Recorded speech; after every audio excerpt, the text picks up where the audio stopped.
مرحبا بكم في قناة عصير الأخبار المغربية، وهذه نشرة اليوم. المغرب يوجه ضربة عسكرية جديدة تجاه مرتزقة البوليزاريو. سائق شاحنة يسطو على 300 مليون سنتيم بوجدة. إسبانيا تتراجع عن نقل إدارة المجال الجوي في الصحراء إلى المغرب. مسؤولون إسبان كبار يناقشون التهديد المغربي لسبتة ومليليا المحتلتين. المغرب يستعد للحد من تداول الأوراق النقدية. عيد الأضحى بلغ هام من وزارة الفلاحة. استطاعت يوم الخميس الماضي 22 من الشهر الجاري عناصر القوات المسلحة الملكية من صد محاولة اقتراب لميليشيات البوليزاريو من الجدار الرملي العازل. وفقا لمصادر إعلامية، تمكنت رادارة القوات المسلحة الملكية من رصد تحركات مشبوهة تهدف إلى التسلل إلى إحدى نقاط الجدار الرملي العازل في منطقة أشركان بالقطاع العسكري الكلتا، وتم توجيه ضربة بالأسلحة الثقيلة إلى موقع التحركات، مما أجبر الميليشيات التابعة للبوليزاريو إلى الانسحاب نحو وجهة غير معروفة. وتقوم عناصر الجيش المغربي بمراقبة كل تحركات الكبيرة والصغيرة منها على طول الحزام الأمني العازل باستخدام أجهزة رادار من الجيل الجديد وطائرات حربية وطائرات بدون طيار. تعرضت إحدى شاحنات النقل المصفح المخصصة لنقل الأموال بين البنوك في مدينة وجدة لعملية سطو خلال الأيام الأخيرة، ووفقا للمصادر كان السائق هو المتورط الرئيسي في ارتكاب هذه العملية، حيث كان يقوم بدورية أسبوعية لنقل الأموال بين الوكالات المصرفية داخل المدينة، واستغل فرصة غياب زميله في العمل الذي دخل لإحدى الوكالات البنكية وهرب بالشاحنة المصفحة التي كانت تحمل مبلغا قدره 300 مليون سنتيم إلى وجهة غير معلومة. وأشارت المصادر نفسها إلى أن المشتبه به قد خطط لهذه العملية قبل عدة أشهر. وأمرت ولاية أمن وجدة للقوات الأمنية بإغلاق مخارج المدينة ووضع حواجز للبحث عن الفاعل بمجرد علم السلطات بالحادثة. ولم يتم القبض على الجاني إلى هذه الساعة، وما زالت التحقيقات جارية لتحديد مكان تواجده. قالت صحيفة إسبانيا أن الحكومة الإسبانية قررت وقف عملية نقل إدارة المجال الجوي للصحراء إلى المغرب، وذلك مع اقتراب موعد الانتخابات واحتمال تغيير الحكومة. كما بدأت مصادر دبلوماسية تعبر عن قلقها بشأن مستقبل العلاقات بين البلدين، وعلى مدى عقود تم إدارة المجال الجوي للصحراء من الجزر الكناري وفقا للترتيبات التي أقرتها منظمة الطيران المدني الدولي التابعة للأمم المتحدة. وقد أعلنت الحكومة الإسبانية قبل بضعة أشهر أنها بدأت في التفاوض مع المغرب بشأن نقل إدارة المجال الجوي للصحراء المغربي إلى المغرب.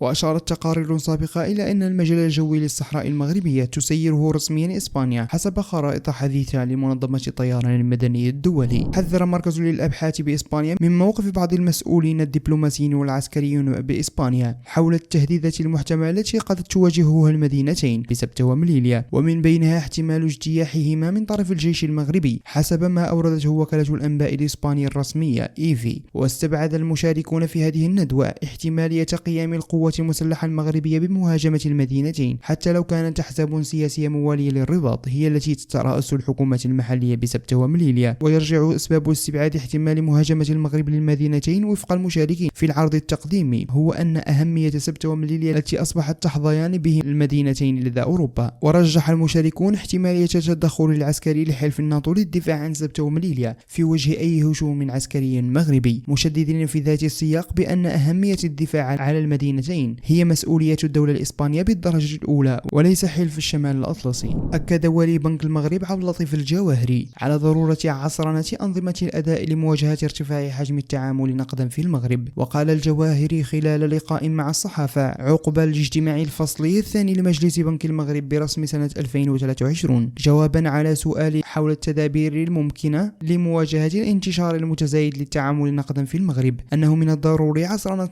أنظمة الأداء وتغيير الأنماط المعتمدة تكنولوجيا. أكدت وزارة الفلاحة والصيد البحري أن العرض الوطني من الماشية المخصص لعيد الأضحى لهذه السنة يقدر ب7.8 مليون رأس كاف ويغطي بشكل كبير الطلب الذي يقدر ب5.6 مليون رأس. وأوضح البلاغ أن العرض الوطني للحيوانات المخصصة لعيد الأضحى يقدر ب7.8 من الرؤوس، ضمنها 6.3 مليون رأس من الأغنام و1 مليون رأس من الماعز. ويتجاوز العرض الطلب الذي يقدر ب 5.6 مليون رأس، ضمن 5.1 مليون رأس من الأغنام و500 ألف رأس من الماعز. وأضاف البلاغ أنه على المستوى الوطني تم تسجيل 214 ألف ضيعة لتربية وتسمين الأغنام والماعز المخصصة لعيد الأضحى. وأشارت الوزارة إلى أن الحكومة قامت بفتح الاستيراد بصفة استثنائية ومؤقتة من أجل حماية القطيع الوطني وضمان استقرار الأسعار عند الاستهلاك.